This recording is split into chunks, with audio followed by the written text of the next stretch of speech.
என்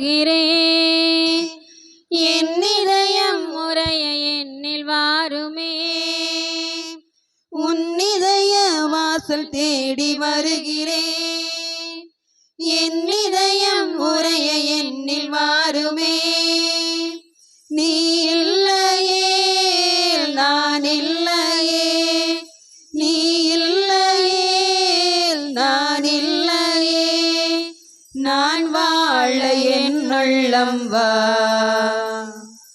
உன் இதய வாசல் தேடி வருகிறேன், என் இதயம் முறைய என்னில் வாருமே. காலங்கள் மாறலாம், கோலங்கள் மாறலாம், காற்றசைய மறக்கலாம், கடலசைய மறக்கலாம். காலங்கள் மாறலாம், கோலங்கள் மாறலாம், காற்றசைய மறக்கலாம், கடலசைய மறக்கலாம். உன் அன்பு என்றென்று மாறாதையா, உன் நிழலில் நான் என்றும் வாழ்வேனையா. இன்றைய திருப்பலியை சிறப்பு செய்யக்கூடிய எசையா அன்பியத்தை சார்ந்த அனைத்து குடும்ப நலனுக்காகவும், பிள்ளைகளின் படிப்பிற்காகவும், தொழில் வளர்ச்சிக்காகவும், விவசாயம் கால்நடை வளர்ச்சிக்காகவும், முதியவர்களின் உடல் உள்ள நலனுக்காகவும், வேலை வாய்ப்பு கிடைத்திடவும், அரசு தேர்வினை எழுத இருக்கக்கூடிய மாணவ மாணவிகள் ஆசீர்வதிக்கப்படவும் ஜெபிக்கிறார்கள். மேலும் இந்த திருப்பலியானது திருவாளர் அகஸ்டின் திருமதி ஆரோக்கிய கிறிஸ்டி தங்கம் குடும்ப கருத்துக்களுக்காக ஒப்புக் கொடுக்கப்படுகிறது.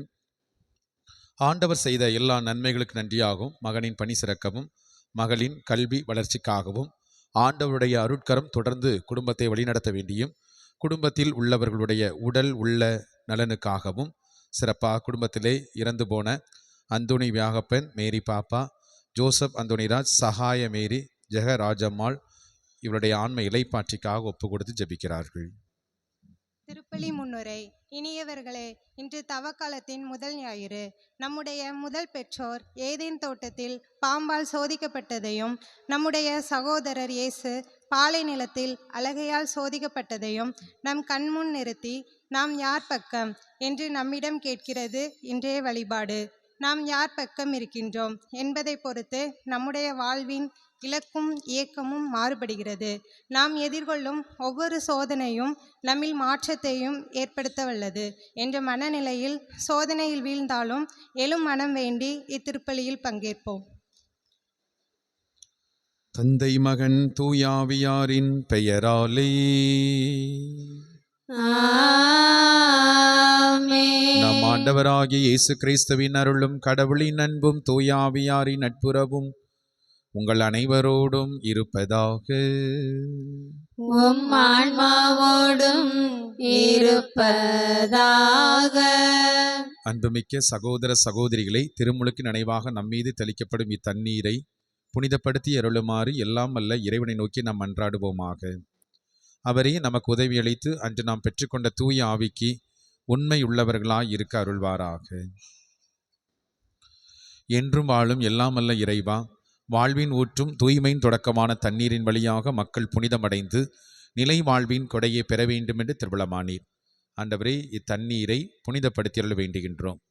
ஆண்டவரே, உமது திருநாளாகி இன்று உமது அருட்காவலை பெற விரும்புகின்றோம். வாழ்வு தரும் உமது அருளின் ஊற்றினை எம்மில் புதுப்பித்தருளும். இத்தண்ணீரினால் எங்கள் உள்ளத்தையும் உடலையும் தீமை அனைத்திலும் இருந்தும் காத்தருள்வீராக. இவ்வாறு தூய் இதயத்தோடு உம்மை அணுகி வரவும் உமது மீட்பை பெற்றுக்கொள்ளவும் தகுதி பெறுவோமாக. எங்கள் ஆண்டவர் இயேசு கிறிஸ்து வழியாக உம்மை மன்றாடுகிறோம். எல்லாம் அல்ல இறைவா, தண்ணீர் வளம் பெற அதில் உப்பிட வேண்டும் என்று இறைவாக்கினர் எலிசா வழியாக கற்பித்தீர். ஆண்டவரே, உமது படைப்பு பொருளாகி இந்த உப்பை பரிவிரக்கத்தோடு புனிதப்படுத்தியருள வேண்டுகின்றோம். ஆண்டவரே, உப்பு கலந்த தண்ணீர் தெளிக்கப்படும் இடமெல்லாம் தீயோனின் தாக்குதல் அனைத்தும் தோல்வியறச் செய்வீராக. உம் தூய ஆவியார் உடனிருந்து எங்களை இடையராது காத்தருள வேண்டும் என்று எங்கள் ஆண்டவர் இயேசு கிறிஸ்து வழியாக உம்மை மன்றாடுகிறோம். ஆமென். ஆண்டவரே, ஈசோ புள்ளினால் என் மேல் தெளிப்பீர், நானும் தூய்மையாவேன். நீரே எம்மை கழுவ, நானும் முறை மனிதனில்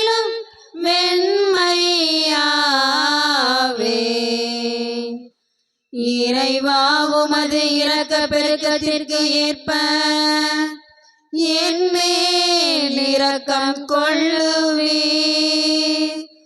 பிதாவும் சுதனும் தூய ஆவியும் துதியும் புகழும் ஒன்றாய் பெருக ஆதியில் இருந்தது போல் இன்றும் என்றும் நித்தியமாகவும் ஆமென். ஆண்டவரே ஈசோ புள்ளினால் என் மேல் தெளிப்பின் நானும் தூய்மை ஆவேன். நீரே என்னை கழுவ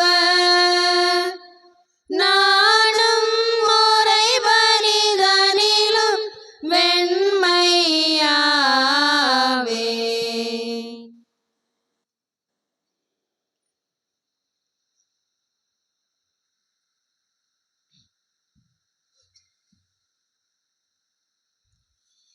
எல்லாம் அல்ல இறைவன் நம் மீது இரக்கம் வைத்து நம் பாவங்களை எல்லாம் மன்னித்து நம்மை முடிவில்லா வாழ்வுக்கு அழைத்து செல்வாராக.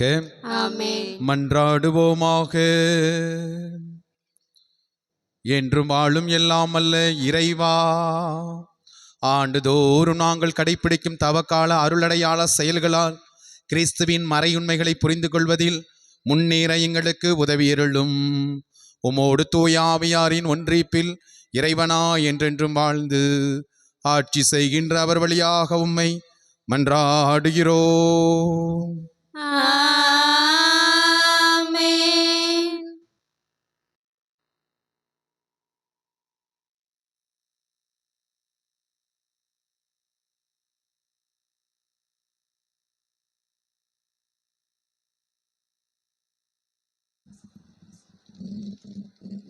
முதல் வாசக முன்னுரை.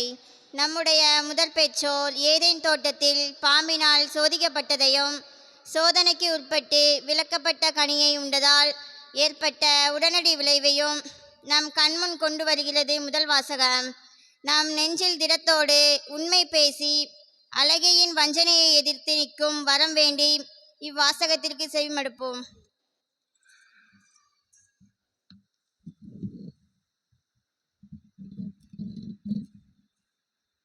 முதல் வாசகம். தொடக்க நூலிலிருந்து வாசகம். அதிகாரம் 2 இறை வசனங்கள் 7 9 முடிய மற்றும் அதிகாரம் 3 இறை வசனங்கள் 1 7 முடிய. தொடக்க நூலிலிருந்து வாசகம். அதிகாரம் 2 இறை வசனங்கள் 7 9 மற்றும் அதிகாரம் 3 இறை வசனங்கள் 9 7. ஆண்டவராகிய கடவுள் நிலத்தின் மண்ணால் மனிதனை உருவாக்கி அவன் நாசிகளில் உயிர் மூச்சை ஊத மனிதன் உயிருள்ளவன் ஆனான். ஆண்டவராகிய கடவுள் கிழக்கே இருந்த ஏதேனில் ஒரு தோட்டம் அமைத்து தாம் உருவாக்கிய மனிதனை அங்கே வைத்தார். ஆண்டவராகிய கடவுள் கண்ணுக்கு அழகானதும் உண்பதற்கு சுவையானதுமான எல்லா வகை மரங்களையும் தோட்டத்தின் நடுவில் வாழ்வின் மரத்தையும் நன்மை தீமை அறிவதற்கு ஏதுவான மரத்தையும் மண்ணிலிருந்து வளரச் செய்தார். ஆண்டவராகிய கடவுள் உருவாக்கிய காட்டு விலங்குகளில் எல்லாம் பாம்பு மிகவும் சூழ்ச்சியுடையதாக இருந்தது. அது பெண்ணிடம், கடவுள் உங்களிடம் தோட்டத்தில் உள்ள எல்லா மரங்களிலிருந்தும் உண்ணக்கூடாது என்றது உண்மையா என்று கேட்டது. பெண் பாம்பிடம், தோட்டத்தில் இருக்கும் மரங்களின் பழங்களை நாங்கள் உண்ணலாம், ஆனால் தோட்டத்தின் நடுவில் உள்ள மரத்தின் கனியை மட்டும் நீங்கள் உண்ணக்கூடாது, அதை தொடவும் கூடாது, மீறினால் நீங்கள் சாவீர்கள் என்று கடவுள் சொன்னார் என்றாள். பாம்பு பெண்ணிடம், நீங்கள் சாகவே மாட்டீர்கள், ஏனெனில் நீங்கள் அதிலிருந்து உண்ணும் நாளில் உங்கள் கண்கள் திறக்கப்படும், நீங்கள் கடவுளைப் போல் நன்மை தீமை அறிவீர்கள் என்றது. கடவுளுக்கு தெரியும் என்றது. அந்த மரம் உண்பதற்கு சுவையானதாகவும் கண்களுக்கு களிப்பூட்டுவதாகவும் அறிவு பெறுவதற்கு விரும்பத்தக்கதாகவும் இருந்ததைக் கண்டு பெண் அந்த பழத்தை பறித்து உண்டாள். அதனை தன்னுடன் இருந்த தன் கணவனுக்கும் கொடுத்தாள், அவனும் உண்டான். அப்போது அவர்கள் இருவரின் கண்களும் திறக்கப்பட்டன. அவர்கள் தங்கள் ஆடையின்றி இருப்பதை அறிந்தனர். ஆகவே அத்தி இலைகளை தைத்து தங்களுக்கு ஆடை செய்து கொண்டனர். இது ஆண்டவரின் அருள்வாக்கு. இறைவனுக்கு நன்றி. பதிலுரை பாடல் திருப்பாடல் 51 இறை வசனங்கள் 1 முதல் 4 மேலும் 10 முதல் 15 முடிய. நீங்கள் பாட வேண்டிய பல்லவி ஆண்டவரே இரக்கம் வையும் ஏனெனில் நாங்கள் பாவம் செய்தோம். ஆண்டவரே இரக்கம் வையும் ஏனெனில் நாங்கள் பாவம் செய்தோம். ஆண்டவரே இரக்கம் வையும் ஏனெனில் நாங்கள் பாவம் செய்தோம். கடவுளே உமது பேரன்புக்கேற்ப எனக்கு இரங்கும். உமது அளவற்ற இரக்கத்திற்கேற்ப என் குற்றங்களை துடைத்தருளும். என் தீவினை முற்றிலும் நீங்கும்படி என்னை கழுவியருளும். என் பாவம் அற்று போகும்படி என்னை தூய்மையாக்கும். ஆண்டவரே இரக்கம் வையும் ஏனெனில் நாங்கள் பாவம் செய்தோம். ஆண்டவரே இரக்கம் வையும் ஏனெனில் நாங்கள் பாவம் செய்தோம். ஏனெனில் என் குற்றங்களை நான் உணர்கின்றேன். என் பாவம் எப்போதும் என் மனக்கண் முன் நிற்கின்றது. உமக்கு எதிராக நான் பாவம் செய்தேன். உம் பார்வையில் தீயது செய்தேன். உம் பார்வையில் தீயது செய்தேன். ஆண்டவரே இரக்கம் வையும் ஏனெனில் நாங்கள் பாவம் செய்தோம்.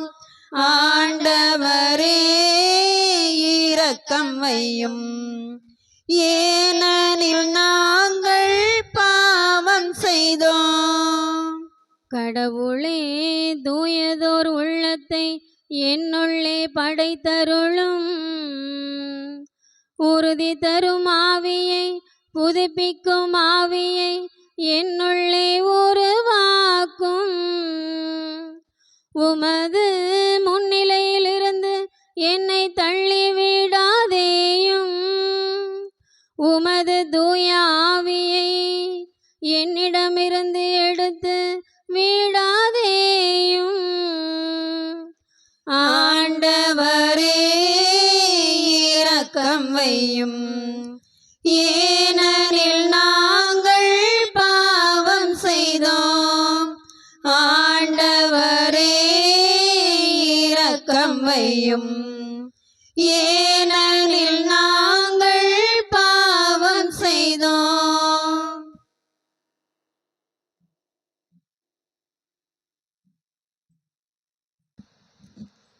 இரண்டாம் வாசக முன்னுரை.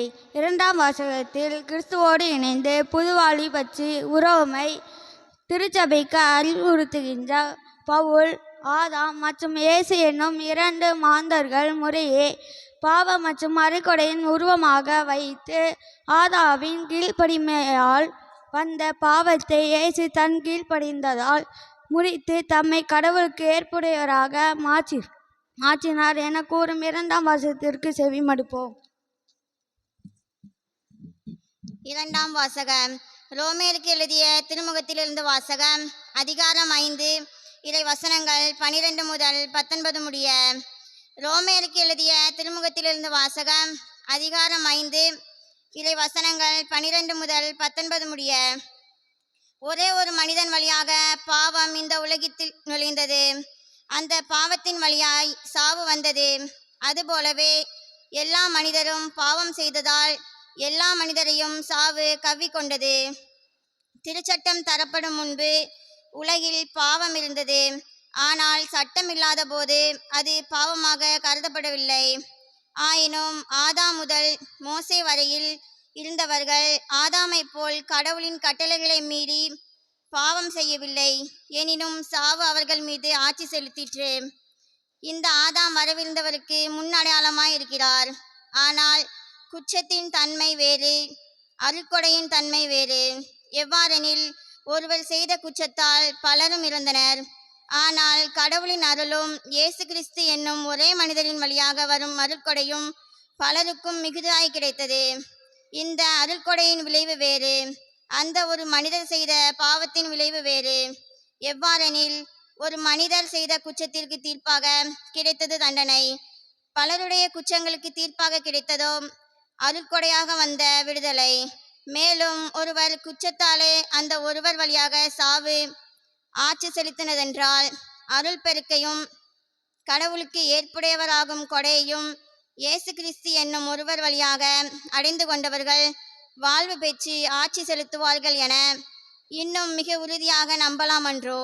ஆகவே ஒருவரின் குற்றம் எல்லா மனிதருக்கும் தண்டனை தீர்ப்பாய் அமைந்தது போல, ஒரே ஒருவரின் ஏற்புடைய செயல் எல்லா மனிதருக்கும் வாழ்வளிக்கும் விடுதலை தீர்ப்பாய் அமைந்தது. ஒரு மனிதரின் கீழ்ப்படியாமையால் பலர் பாவிகளானது போல், ஒருவரின் கீழ்ப்படிதலால் பலர் கடவுளுக்கு ஏற்புடையவர் ஆவார்கள். இது ஆண்டவர் வழங்கும் அருள்வாக்கு. இறைவனுக்கு நன்றி. ஆயன் தன் மந்தையை காப்பது போல ஆண்டவர் நம்மை காக்கின்றார். ஆயன் தன் மந்தையை காப்பது போல ஆண்டவர் நம்மை காக்கின்றார்.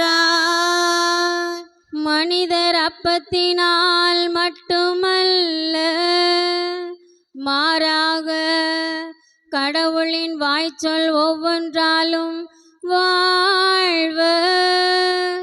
ஆயன் தன் மந்தையை காப்பது போல ஆண்டவர் நம்மை காக்கின்றார். ஆண்டவர் உங்களோடு இருப்பாராக. உம் ஆன்மாவோடும் இருப்பாராக. மத்தேயு எழுதிய தூய நற்செய்தியிலிருந்து வாசகம். ஆண்டவரே மாட்சி உமக்கே.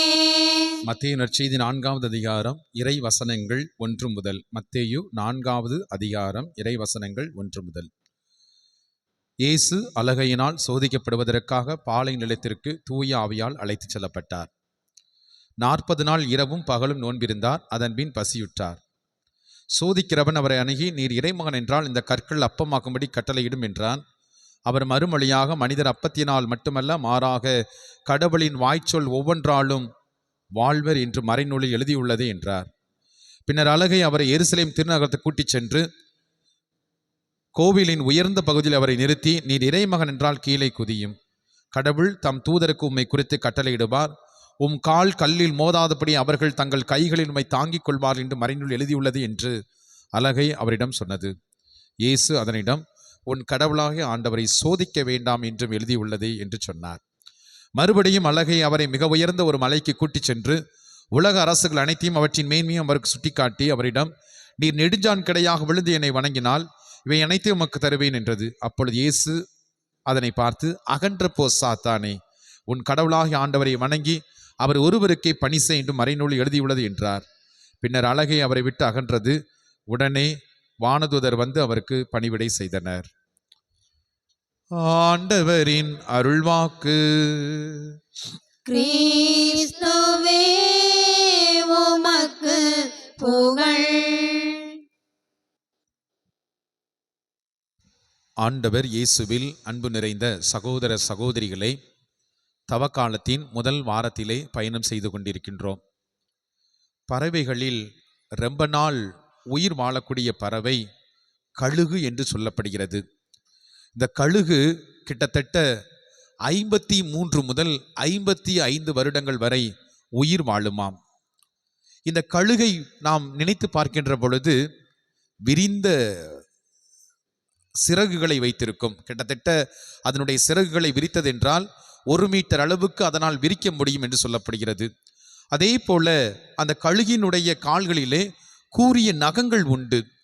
இந்த நகங்கள் எதற்காக என்று பார்க்கின்ற பொழுது, எவ்வளவு பெரிய உயிரினமாக இருந்தாலும் கூட அந்த கழுகு அதனுடைய கால்களில் உள்ள நகங்களை வைத்து மேலே கொண்டு ஈஸியாக எளிதாக சாப்பிட்டு விடும் என்று சொல்லப்படுகிறது. ஆனால் இந்த கழுகுக்கு என்று ஒரு சோதனை காலம் உண்டு. அதாவது இந்த கழுகு 30 வருடங்களுக்கு பிறகு ஒரு விதமான துன்பத்தை அது சந்திக்க வேண்டும். அது துன்பத்தை சந்திக்கவில்லை என்றால் அதனால் 55 வருடங்கள் உயிர் வாழ முடியாது. ஆனால் எல்லா கழுகுகளுமே 30 வருடங்களுக்கு பிறகு அது வலியும் வேதனையும் சோதனையும் தனிமை நிறைந்த நாட்களாக அந்த 30 வருடங்களுக்கு பிறகு கிட்டத்தட்ட 150 நாட்கள் அந்த கழுகு ஒரு தனிமையிலே சந்திக்க வேண்டும். அந்த 150 நாட்களிலே அந்த கழுகு என்ன செய்யும் என்று பார்க்கின்ற பொழுது, எங்கே அதாவது பாறை பகுதி இருக்கிறதோ, எங்கே மலைப்பகுதி இருக்கிறதோ, எங்கே கற்கள் குமிக்கப்பட்டு இருக்கிறதோ அந்த இடத்திற்கு சென்று விடுமாம். பாறை இடுக்குகளில் தனக்கென்று ஒரு கூட்டை அது உயர்த்தி கொள்ளும். அந்த பாறை இடுக்குகளே உட்கார்ந்து செய்யக்கூடிய காரியம்தான் நம் ஒவ்வொருவருக்கும் மிகப்பெரிய ஒரு பாடமாக இந்த நாளிலே அமைந்திருக்கக்கூடும். என் அன்புக்குரியவர்களே, முதல் 50 நாட்களிலே இந்த கழுகு என்ன செய்யும் என்று பார்க்கின்ற பொழுது, அதனுடைய அலகு, அதனுடைய வாயிலே உள்ள அலகை வைத்து அந்த பாறைகளிலே மிகவும் கடினமாக தேய்த்து கொண்டே இருக்குமாம். அதாவது எந்த விதக்கும் பயன்படாத அந்த அலகை மீண்டும் மீண்டும் பாறையிலே தொய்த்து கொண்டே இருக்குமாம். அவ்வாறு தொய்க்கின்ற பொழுது வலி இருக்கும், வேதனை இருக்கும். அந்த பழைய அழகானது கீழே விழும். கிட்டத்தட்ட 50 நாட்கள் அதனால் சரியாக சாப்பிட முடியாது. இரத்தம் வெளியே வந்து கொண்டிருக்கும், வேதனை இருக்கும். அந்த 50 நாட்கள் அப்படி கடந்து போய்விடுமாம். அடுத்த 50 நாட்கள் தன்னுடைய கால்களிலே உள்ள நகங்களை அந்த பாறைகளிலே தேய்த்து கொண்டு இருக்குமாம். இந்த நகம் போனால்தான் புதிதாக நகங்கள் முளைக்க முடியும் என்று சொல்லி அந்த நகம், பழைய நகம், வலுவிழந்த அந்த நகத்தை அந்த பாறையிலே கடுமையாக தேய்த்து கொண்டிருக்குமாம். அவ்வாறு தேய்க்கின்ற பொழுது அந்த பழைய நகங்கள் போய் புதிய நகங்கள் முளைக்குமாம். இவ்வாறு 50 நாட்கள் போய்விடும். அடுத்த 50 நாட்கள் என்ன செய்யுமாம், தன்னுடைய அழகு அதை வைத்து கொண்டு ஏற்கனவே உள்ள, அதாவது முதிர்ந்து போன, முதிர்ச்சியுற்ற தன்னுடைய சிறகுகள் எல்லாவற்றையும் அது உதிர்க்குமாம். ஒருவேளை முடியவில்லை என்றால் அந்த அழகை வைத்து அது பிடுங்கி விடுமாம். இவ்வாறு பார்க்கின்ற பொழுது அந்த கழுகானது மொட்டையாக இருக்குமாம், பார்ப்பதற்கே அசிங்கமாக இருக்குமாம். அடுத்த 50 நாட்கள் புதிய சிறகுகளோடு அது வலம் வந்து கொண்டிருக்குமாம். இப்படி 150 நாட்கள் வலியும் வேதனையும் தனிமையும் உணவின்றும் வெயிலிலும் இருக்கக்கூடிய அந்த கழுகு 150 நாட்களுக்கு பிறகு புதிய வாழ்க்கையை பெற்றுக்கொள்ளுமாம். அந்த 150 நாட்களை அந்த கழுகு கடந்தது என்றால் கிட்டத்தட்ட மீண்டும் ஒரு 25 வருடங்கள் அந்த கழுகு அற்புதமான ஒரு வாழ்க்கையை பெற்றுக்கொள்ளுமாம். என் அன்புக்குரிய சகோதர சகோதரிகளே, இது கழுகுக்கு மட்டுமல்ல, மனிதர்களுக்கும் தேவைப்படுகிறது. இந்த தவக்காலத்திலே தியானம் கொடுக்கப்படுகின்றது. தவக்காலத்திலே கடவுளை தேடுவதற்கான வாய்ப்பு கொடுக்கப்படுகிறது.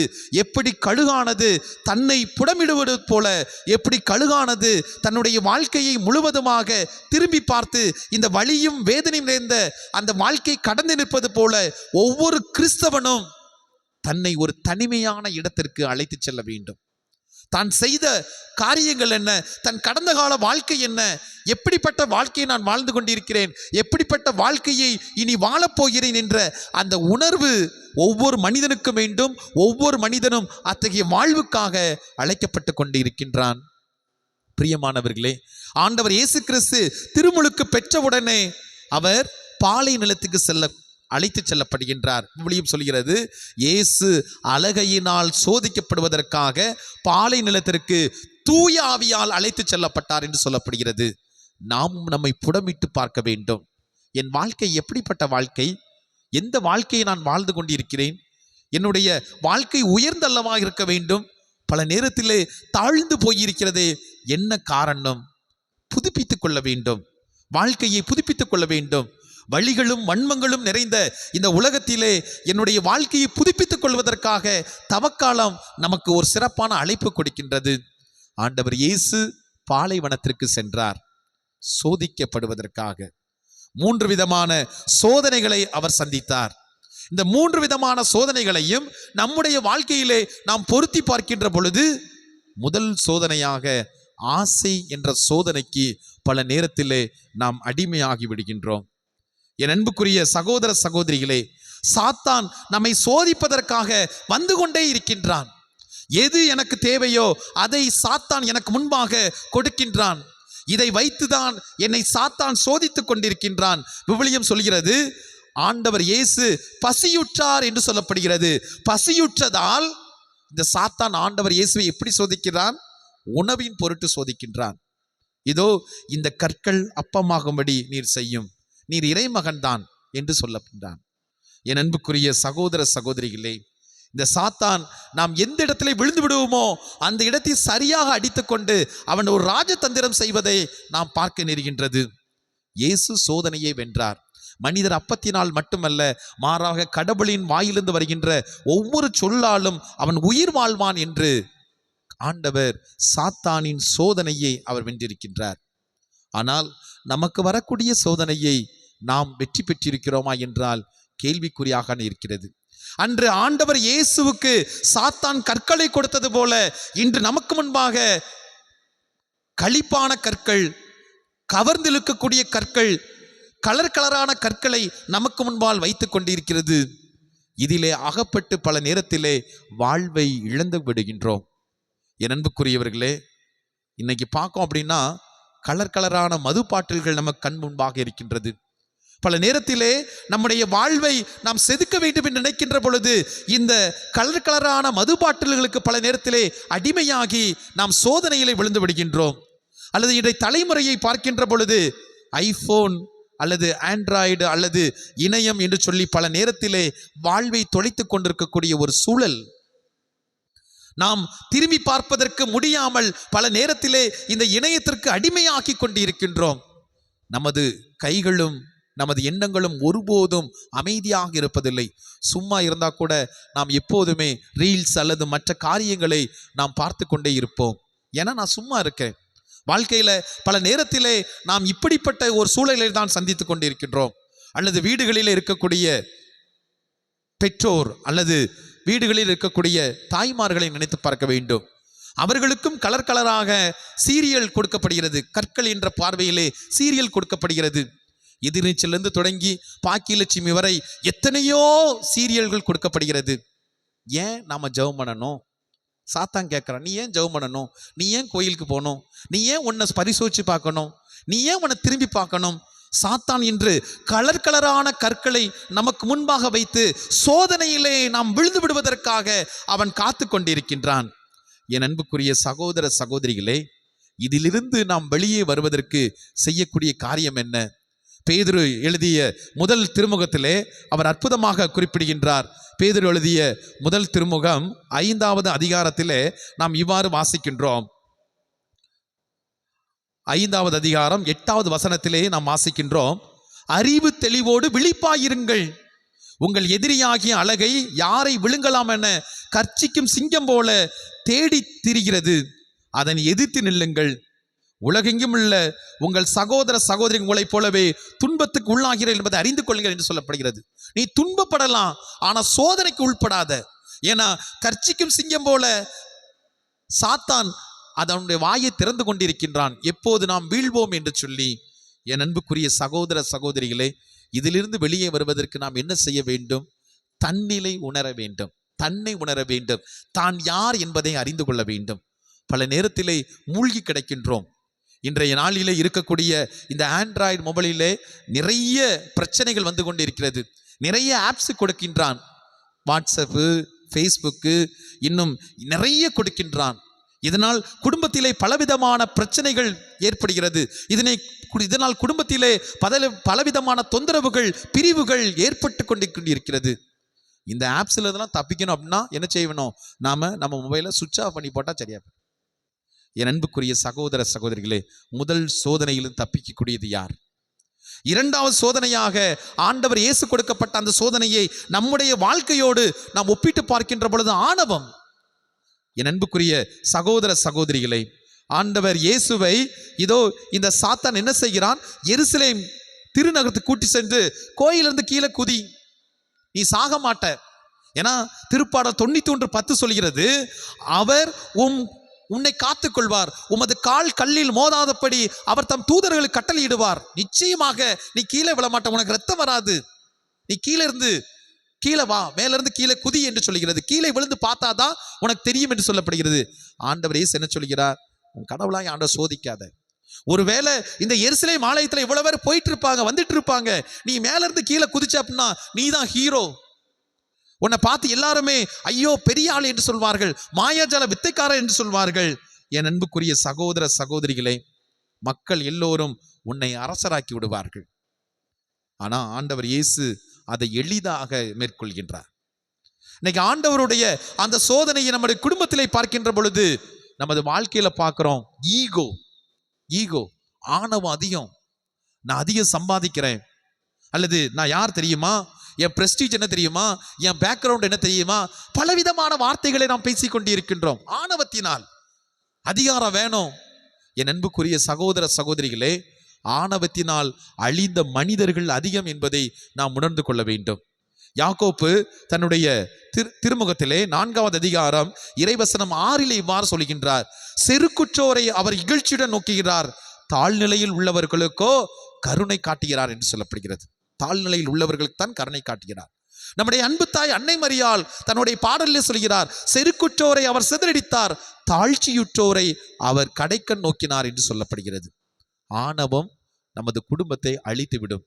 ஆணவம் நாம் கீழே சரிய விழுந்துவிட அது நமக்கு துணை நிற்கும். மேலே எழுவதற்கு அது ஒருபோதும் துணை புரியாது. ஆணவம் அதை விட்டு நாம் வெளியே வருவதற்கு தயாராக இருக்கிறோமா? 3வதாக நாம் பார்க்கிறோம் ஆஸ்தி, அதாவது சொத்து. இன்னைக்கு 3வது சோதனையை நாம் பார்க்கின்ற பொழுது அந்த சாத்தான் அழகை ஆண்டவரை இவ்வாறு சொல்கிறது, இந்த பார், இந்த உலகத்தெல்லாம் சுத்தி பார். லூக்கா நற்செய்தி மிக தெளிவாக சொல்லும், ஒரு நொடி பொழுதில் இந்த உலகத்தை எல்லா பொழுதையும் சுத்தி காமிட்டு விட்டு நீ என்னை வணங்கினால் இவை அனைத்தையும் உனக்கு கொடுத்து விடுவேன் என்று சொல்கிறது. இவை அனைத்து இன்னைக்கு என்ன செய்யறோம்?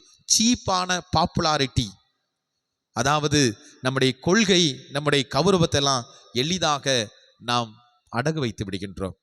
என் அன்புக்குரியவர்களே, சொத்து சேர்க்கணும், பொருள் சேர்க்கணும். சொத்து சேர்க்கணும், பொருள் சேர்க்கணும்னா உழைச்சி சேர்க்கணும். பல நேரத்திலே அடுத்தவர்களை ஏமாற்றி கொண்டு பல நேரத்திலே நாம் வாழ்ந்து கொண்டு வருகின்றோம். இந்த பொருள் சேர்க்கின்ற பொழுது அல்லது சொத்து சேர்க்கின்ற பொழுது பல நேரத்திலே நம்முடைய வாழ்க்கையை நாம் தொலைத்து விடுகின்றோம். ஆனால் ஆண்டவர் அதிலிருந்து தப்பித்து விட்டார், நாம் தப்பித்து விட வேண்டும். என் அன்புக்குரிய சகோதர சகோதரிகளே, ஆண்டவர் இயேசு எப்படி 3 சோதனையை அவர் வென்றாரோ அதே போல இந்த தவக்காலத்திலே நாம் சோதனைக்கு உட்படுகின்ற போதெல்லாம் ஆண்டவரே எங்களை சோதனையிலிருந்து விடுவியும், எங்களை சோதனைக்கு உட்படுத்தாதையும், தீயவர்களிடமிருந்து தீமையிலிருந்து எங்களை காப்பாற்றும் என்ற அந்த ஜெபத்தை நாம் அடிக்கடி சொல்லிக் கொண்டே இருக்க வேண்டும். 2வது வாசகம் சொல்கிறது, பாவம் பெருகிய இடத்தில் அருள் அணை கடந்து ஓடியது என்று சொல்கிறது. அப்ப பாவம் செஞ்சா அருள் வந்துருமா? இல்லை. நான் பாவம் செய்து விட்டேன் என்ற உணர்வு இருந்தால்தான் அருள் கிடைக்கும். உணர்ந்தோம் அப்படின்னா திரும்ப அந்த பாவத்தை நாம் செய்ய மாட்டோம். இன்றைய நாளிலே திருப்பாடலிலே வாசித்தோம், ஆண்டவரே என்மேல் இரக்கமாயிரம், ஏனெனில் நான் பாவம் செய்தேன் என்று சொல்லி தாவீது மன்னன் குற்ற உணர்வோடு அவன் அந்த பாடலை பாடுவதை நாம் பார்க்கின்றோம். என் அன்புக்குரிய சகோதர சகோதரிகளே, நொறுங்கிய உள்ளத்தை கடவுள் ஒருபோதும் புறக்கணிப்பதில்லை.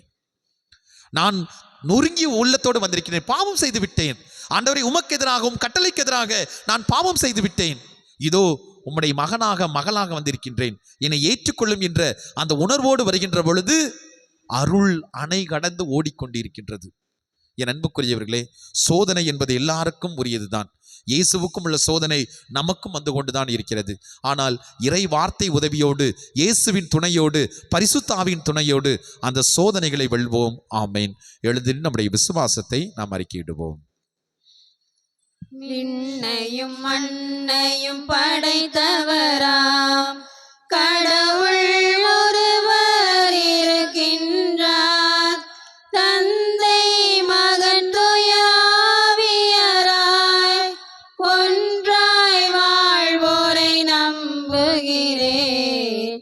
தூய ஆவியின் வல்லமையால் இறைமகன் நமக்காய் மனிதரானார், கன்னி மரியிடம் பிறந்தவராம் இயேசுவை உறுதியாய் நம்புகிறேன். பிலாத்துவின் ஆட்சியில் பாடுபட்டார், சிலுவையில் இறந்து அடக்கப்பட்டார், பாடுபட்டார். மூன்றாம் நாளில் உயிர் தெழுந்தார். இறப்பின் மீதே வெற்றி கொண்டார். விண்ணகம் வாழும் தந்தையிடம் அரியணை கொண்டு இருக்கின்றார். உலகம் முடியும் காலத்திலே நடுவராய் திரும்பவும் வந்திடுவார். தூய ஆவியாரை நம்புகிறேன். பாரினில் அவர் துணை வேண்டுகிறேன். பாவ மன்னிப்பில் தூய்மை பெற்று பரிகார வாழ்வில் நிலைத்திடுவேன். திரு அவை உரைப்பதை நம்புகிறேன். புனிதர்கள் உறவை நம்புகிறேன். உடலின் உயிர்ப்பை நிலை வாழ்வை உறுதியுடனே நம்புகிறேன்.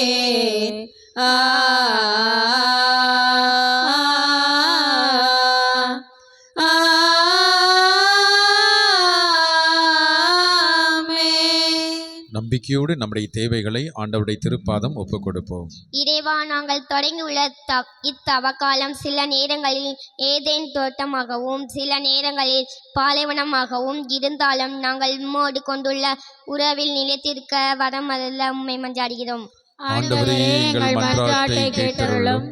இறைவா, உணவு பாதுகாப்பு மற்றும் தன்மதிப்புக்கான எங்கள் அன்றாட வாழ்வை தேடல்களில் நாங்கள் குறுக்கு வழியை தேடாமல் உண்மை மற்றும் நீதியோடு சமரசம் செய்யாமல் வாழ வரமருளை மன்றாடுகிறோம்.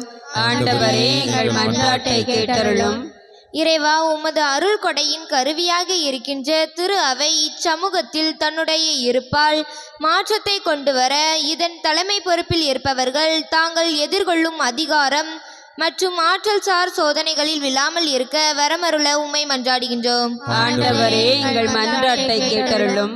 இறைவா, அறநெறி மற்றும் சமூக சமய பிறல்களில் சிக்கி தவிக்கும் என் சகோதரர் சகோதரிகளின் மேல் நாங்கள் இரக்கம் காட்டி அவர்களை நல்வழிப்படுத்த துணிவோடு இருக்கும் வரமருள உம்மை மன்றாடுகிறோம். ஆண்டவரே, எங்கள் மன்றாட்டை கேட்டருளும். நாம் ஒவ்வொருவரும் நமது தனிப்பட்ட தேவைகளுக்காக மன்றாடுவோம். அன்பான ஆண்டவரே, உம்முடைய பிள்ளைகளாகி நாங்கள் தவக்காலத்தின் முதல் வாரத்தில் உம்மை நாடி வந்திருக்கின்றோம். ஆண்டவரே, எங்களுடைய தேவைகளையும் எங்களுடைய எண்ணங்களையும் நீர் ஆசீர்வதித்தருளும். உம்முடைய பிள்ளைகளாகி நாங்கள் சோதனைக்கு உட்படாதவாறு ஆண்டவரை நீர் பாதுகாத்திருளும். சோதனையிலிருந்து நீர் எவ்வாறு அதை வெற்றி பெற்றீரோ அதே போல இறை வார்த்தையின் உதவியால் நாங்கள் ஒவ்வொருவரும் சோதனையிலிருந்து மீண்டு உமது தெய்வீக திருப்பாதத்துக்கு வர அருளையும் ஆற்றலையும் தாரும். எங்கள் ஆண்டவர் இயேசு கிறிஸ்து வழியாக உம்மை மன்றாடுகிறோம். ஆமென். வந்தேன் உந்தன் இல்லம் இறைவா, இன்று தந்தேன் எந்தன் உள்ளம் தலைவா. வந்தேன் உந்தன் இல்லம் இறைவா, இன்று தந்தேன் எந்தன் உள்ளம் தலைவா. உள்ளது எல்லாம் எடுத்து வந்தேன், அதில் நல்லவை அனைத்தையும் உவந்து தந்தேன். என்னை ஏற்றிடுவாய் இறைவா, உந்தன் கருவியாய் மாற்றிடுவாய். என்னை ஏற்றிடுவாய் இறைவா, உந்தன் கருவியாய் மாற்றிடுவாய். சகோதர சகோதரிகளை நாம் எல்லோரும் இணைந்து ஒப்புக் கொடுக்கும் அன்பான திருப்பலி எல்லாம் அல்ல ஆண்டவருக்கு ஏற்றதாகும்படி மன்றாடுங்கள். ஆண்டவர் தமது பெயரின் புகழ்ச்சிக்காகவும் மாட்சிக்காகவும் நமது நன்மைக்காகவும் புனித திரு அவை அனைத்தின் நலனுக்காகவும் உமது கையில் இருந்து இப்பலியை ஏற்றுக்கொள்வாராக. ஆண்டவரே, இக்காணிக்கைகளை திருமுன் கொண்டு வந்து புனிதமிக்க அருளடையாள கொண்டாட்டத்தை தொடங்குகின்றோம். இவற்றை தகுந்த முறையில் ஒப்புக்கொடுக்க எங்களுக்கு அருள் புரிவீராக. எங்கள் ஆண்டவர் இயேசு கிறிஸ்து வழியாக உம்மை மன்றாடுகிறோம். ஆமென். ஆண்டவர் உங்களோடு இருப்பாராக. உம் ஆன்மாவோடும் இருப்பாராக. இதயங்களை மேலே எழுப்புங்கள். ஆண்டவரிடம் எழுப்பியுள்ளோம். நம் இறைவனாகிய ஆண்டவருக்கு நன்றி பாடுவோம். அதுவே தகுதியும் நீதியும் ஆனதே. ஆண்டவரே, தூயவரான தந்தையே, என்றும் வாழும் எல்லாமல்ல இறைவா, எந்நாளும் இவ்விடத்திலும் நாங்கள் உமக்கு நன்றி செலுத்துவது மெய்யாகவே தகுதியும் நீதியுமாகும். கிறிஸ்து 40 நாட்கள் இவ்வுலக உணவை தவிர்த்து உண்ணா நோன்புக்கு உரு கொடுத்து அதை புனிதப்படுத்தினார். தொடக்கத்தில் தோன்றிய பாம்பின் மாய கவர்ச்சிகள் அனைத்தையும் அவர் தோற்கடித்து தீமையின் ஆட்சி மீது வெற்றி கொள்ள எங்களுக்கு கற்பித்தார். பாஸ்கா மறை நிகழ்வை தகுதியான மனதோடு கொண்டாட இறுதியாக முடிவில்லா பாஸ்காவுக்கு கடந்து செல்வோமாக. ஆகவே வானதூதர் அணிகளோடும் புனிதரின் பெருந்திரளோடும் சேர்ந்து உமக்கு புகழ்ச்சி பண்ணி செய்து முடிவின்றி ஆர்ப்பரித்து சொல்வதாவது: தூயவர் தூயவர் தூயவர், வான்படைகளின் கடவுளாம் ஆண்டவர். விண்ணகமும் மண்ணகமும் உமது மாட்சியால் நிறைந்துள்ளன. உன்னதங்களிலே ஓசன்னா. ஆண்டவர் பெயரால் வருகிறவர் ஆசி பெற்றவர். உன்னதங்களிலே ஓசன்னா. வானக தந்தையே, நீர் மெய்யாகவே தூயவர், தூய்மை அனைத்திற்கும் ஊற்று. ஆகவே உமது ஆவியை பொழிந்து இக்காணிக்கைகளை தூய்மைப்படுத்த உம்மை வேண்டுகின்றோம். இவ்வாறு எங்கள் ஆண்டவர் இயேசு கிறிஸ்துவின் உடலும் இரத்தமுமாக எங்களுக்கு இவை மாறுவனவாக. அவர் பாடுபட உளம் கடிந்து தம்மை கையளித்த போது அப்பத்தை எடுத்து நன்றி செலுத்தி அதை பிட்டு தம் சீடருக்கு கொடுத்து அவர் கூறியது: அனைவரும் இதிலிருந்து வாங்கி உண்ணுங்கள், ஏனெனில் இது உங்களுக்காக கையளிக்கப்படும் என் உடல். எங்களுக்காக கையளிக்கப்பட்ட இயேசுவை போற்றி.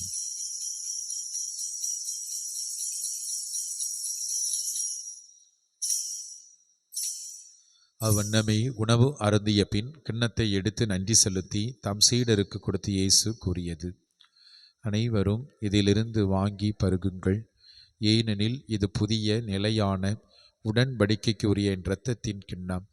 பாவ மன்னிப்புக்கென்று உங்களுக்காகவும் எல்லாருக்காகவும் சிந்தப்படும். இதை என் நினைவாகச் செய்யுங்கள். எங்களுக்காக கையளிக்கப்பட்ட இயேசுவே போற்றி.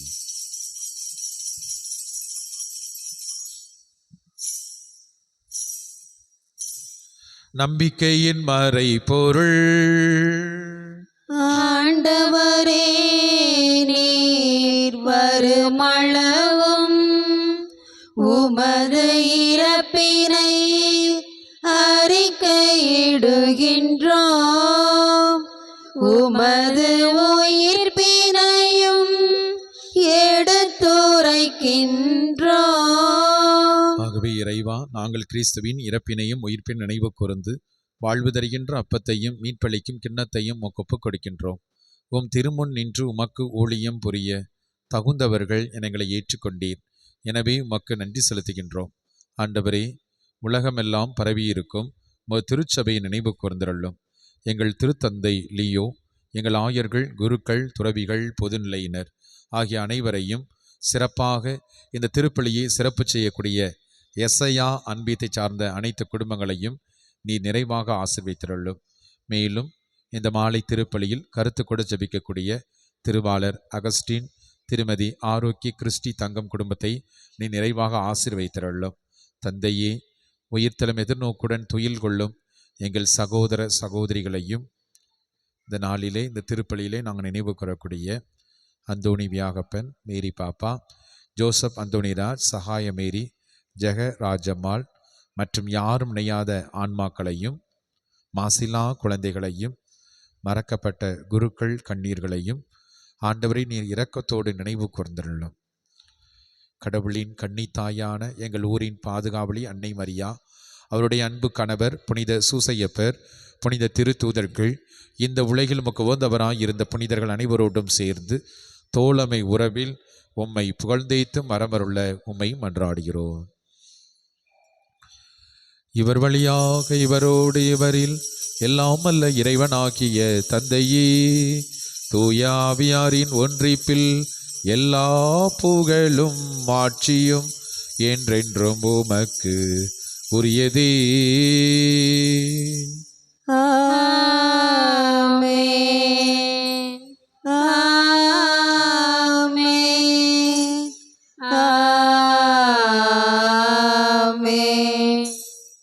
ஆண்டவர் இயேசு கற்றுக் கொடுத்த ஜெபத்தை நாம் அனைவரும் இணைந்து சொல்லுவோம். விண்ணுலகில் இருக்கிற எங்கள் தந்தையே, உமது பெயர் தூயது என போற்ற பெறுக.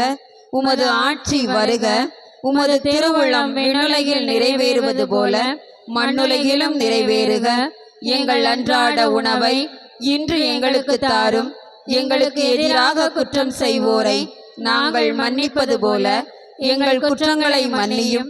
எங்களை சோதனைக்கு உட்படுத்தாதேயும், தீமையிலிருந்து எங்களை விடுவித்தருளும். ஆண்டவரே, தீமை அனைத்திலுமிருந்தும் எங்களை விடுவித்து எங்கள் வாழ்நாளில் அமைதியை கனிவுடன் அருள உம்மை மன்றாடுகிறோம். உமது இரக்கத்தின் உதவியால் நாங்கள் பாவத்திலிருந்து எப்போதும் விடுதலை பெற்று யாதொரு கலக்கமுமின்றி நலமாயிருப்போமாக. நாங்கள் நம்பியிருக்கும் பேரின்ப வாழ்வையும் எம் மீட்பராயில் ஆண்டவர் இயேசு கிறிஸ்துவின் வருகைக்காக காத்திருக்கின்றோம். ஏனெனில் ஆட்சியும் வல்லமையும் மாட்சியும் என்றென்றும் உமதே. ஆண்டவராய் இயேசு கிறிஸ்துவே, அமைதியை உங்களுக்கு விட்டுச் செல்கிறேன், என் அமைதியையே உங்களுக்கு தருகிறேன் என்று உடைய திரு தூதர்களுக்கு மொழிந்தீரே. எங்கள் பாவங்களை பாராமல் திரு அவையின் நம்பிக்கையை கண்ணோக்கி உமது திருவுளத்திற்கு ஏற்ப அதற்கு அமைதியும் ஒற்றுமையும் சமாதானத்தையும் தந்திருள்வீராக. என்றென்றும் வாழ்ந்து ஆட்சி செய்கின்றவர் நீரே. ஆமென். ஆண்டவருடைய அமைதி உங்களோடு என்றும் இருப்பதாக. உம் ஆன்மாவோடும் இருப்பதாக. ஒருவருக்கொருவர் ஆண்டவர் தருகின்ற அமைதியை பகிர்ந்து கொள்வோம். சமாதானம். சமாதானம். உலகின் பாவங்களை போக்கும் இறைவனின் செம்மறியே, எங்கள் மேல் இரக்கமாயிரும். உலகின் பாவங்களை போக்கும் இறைவனின் செம்மறியே, எங்கள் மேல் இரக்கமாயிரும். உலகின் பாவங்களை போக்கும் இறைவனின் செம்மறியே, எங்களுக்கு அமைதியை அளித்தருளும். ஆண்டவராய் இயேசு கிறிஸ்துவே, நாங்கள் உட்கொள்ளும் திருவுடலும் திரு இரத்தமும் எங்களை நீதி தீர்ப்புக்கும் தண்டனைக்கும் உள்ளாக்காமல் முது பரிவிரக்கத்தினால் எங்கள் மனதுக்கும் உடலுக்கும் நலமளிக்கும் அருமருந்தாகவும் பாதுகாப்பதாகவும் இருப்பதாக. இதோ இறைவனின் செம்மறி, கடவுளின் தூய ஆட்டுக்குட்டி, உலகத்தின் பாவங்களை போக்க வந்த கடவுள். இவரே நமக்கு வாழ்வு கொடுக்கும் தெய்வம். இவர் தருகின்ற புனிதமான விருந்துக்கு அழைக்கப்பெற்ற நாம் எல்லோரும் பேறு பெற்றோர். ஆண்டவரே, நீர் என் இல்லத்தில் எழுந்தருள நான் தகுதியற்றவள். ஆனால் ஒரு வார்த்தை மட்டும் சொல்லியருளும், எனது ஆன்மா நலமடையும். கிறிஸ்துவின் திருவுடல் திரத்தம் என்னை காத்து முடிவில்லா வாழ்வளிப்பதாக. ஆமென்.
செம்மறியின் விருந்துக்கு அழைக்க பெற்றோர் பேறு பெற்றோர். அவ்விருந்தை உண்டிட சென்றிடுவோம் இன்பம் பொங்க. செம்மறியின் விருந்துக்கு அழைக்க பெற்றோர் பேறு பெற்றோர். அவ்விருந்தை உண்டிட சென்றிடுவோம் இன்பம் பொங்க. இறைவன் தரும் விருந்திது, அதை உண்ணத் தடையென்ன? உறைய வரும் இறைவனை நாம் ஏற்க தடையென்ன?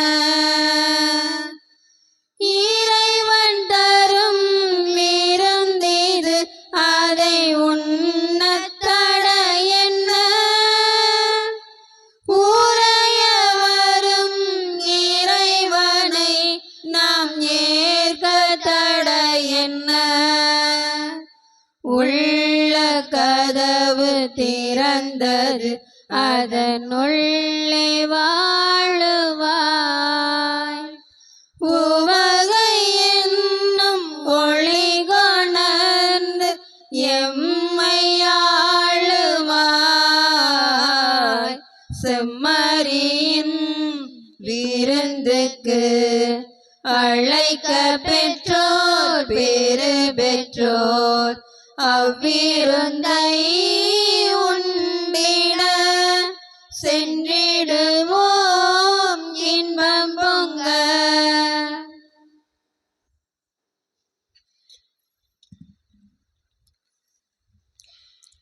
வருகின்ற வாரத்தில் திங்கள் முதல் சனி வரை மாலை 7:15 மணிக்கு திருப்பலி நடைபெறும். திங்கள் முதல் சனிக்கிழமை வரை மாலை 7:15 மணிக்கு திருப்பலி நடைபெறும். வெள்ளிக்கிழமை தவக்காலத்தினுடைய 2வது வெள்ளிக்கிழமை அன்று மாலை 6:30 மணி அளவில் திருப்பலி, தொடர்ந்து சிலுவைப்பாதை நடைபெறும். சிலுவைப்பாதை மீகா, ரூத், அன்பியத்தை சார்ந்தவர்கள் வழிநடத்தி செல்வார்கள். வருகின்ற ஞாயிற்றுக்கிழமை காலை 10:30 மணிக்கு திருப்பலி நடைபெறும். மாலை 3 மணி அளவில் தன்னூத்து மின்னல் மாதா ஆலயத்திற்கு நாம் நடைப்பயணமாக செல்ல இருக்கின்றோம். ஒவ்வொரு வருடமும் தவக்காலத்தில் ஏதாவது ஒரு ஆலயத்திற்கு நாம் நடந்து செல்வது வாடிக்கையான ஒன்று.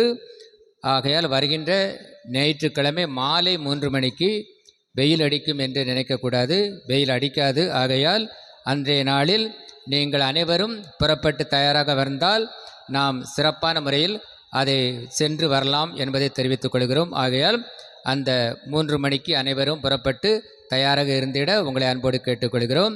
மேலும் நேற்றைய தினம் நமது ஆலயத்தை சுத்தப்படுத்தி மேலும் இன்று திருப்பலியை சிறப்பித்த எசையா அன்பியத்தாருக்கு கரவொலி எழுப்பி நமது நன்றியை தெரிவித்துக் கொள்வோம். வருகின்ற ஞாயிறு திருப்பலியை ஆமோஸ் அன்பியத்தை சார்ந்தவர்கள் சிறப்பிக்கின்றார்கள். மேலும் மார்ச் 14ஆம் தேதி நாம் திரு யாத்திரையாக 14 ஆலயங்களுக்கு செல்லுகின்றோம். வாடிப்பட்டி, மதுரை, திருமங்கலம், விருதுநகர், சாத்தூர், வெங்கடாச்சலபுரம், கோவில்பட்டி, காமநாயக்கம்பட்டி, கயத்தார், புளியம்பட்டி, பாளையங்கோட்டை, பேராலயம், இந்த ஆலயங்களுக்கு நாம் செல்ல இருக்கின்றோம். ஆகையால் இந்த ஆலயங்களுக்கு செல்ல விரும்புகின்றவர்கள் உங்களது பெயர்களை கொடுத்திட உங்களை அன்போடு கேட்டுக்கொள்கிறோம். ஆண்டவருக்குள் அன்பு நிறைந்த சகோதர சகோதரிகளே, வருகின்ற ஞாயிறு வழக்கம்போல திருப்பலிகள் நடைபெறும். சரியாக 3 மணிக்கு பங்களவில் நாம் அனைவருமே தன்னூத்து மின்னல் மாதா திருத்தலத்துக்கு செல்ல இருக்கின்றோம். நடந்து வர முயற்சி செய்யுமாறு அன்போடு கேட்டுக்கொள்கிறேன். ஒருவேளை நடந்து வர முடியாதவர்கள், உடலிலே பலவீனமில்லாதவர்கள் அருள் கூர்ந்து வாகனங்களிலே அங்கு வருமாறு அன்போடு கேட்டுக்கொள்கின்றேன். அன்புக்குரியவர்களே, இந்த தவக்காலத்திலே அன்பியங்களிலே திருப்பலி நிறைவேற்றுவது சாலச் சிறந்தது. எனவே 2-3 அன்பியங்கள் இணைந்து சிறப்பாக தெருக்களிலே திருப்பலி நிறைவேற்ற அதை அருட்சகோதரிகள் துணையோடு மிகச் சிறப்பாக செய்யுமாறு அன்போடு கேட்டுக்கொள்கின்றேன். மன்றாடுவோமாக. ஆண்டவரே, புத்துயிர் தரும் விண்ணக உணவினால் எங்கள் நம்பிக்கை ஊட்டம் பெறவும் எதிர்நோக்கு வளரவும் அன்பு உறுதியடையும் உம்மை வேண்டுகின்றோம். அதனால் உயிருள்ள உண்மையான உணவாம் கிறிஸ்துவை நாங்கள் ஆர்வத்தோடு நாட கற்றுக்கொள்ள அருள் புரிவீராக. எங்கள் ஆண்டவர் இயேசு கிறிஸ்து வழியாக உம்மை மன்றாடுகிறோம். ஆண்டவர் உங்களோடு இருப்பாராக. ஆன்மாவோடும் இருப்பாராக. எல்லாம் வல்ல இரக்கமுள்ள இறைவன் தந்தை, மகன், தூயாவியார் உங்களை ஆசீர்வதிப்பாராக. சென்று வாருங்கள், திருப்பலி நிறைவேறிற்று. இறைவனுக்கு நன்றி. அம்மா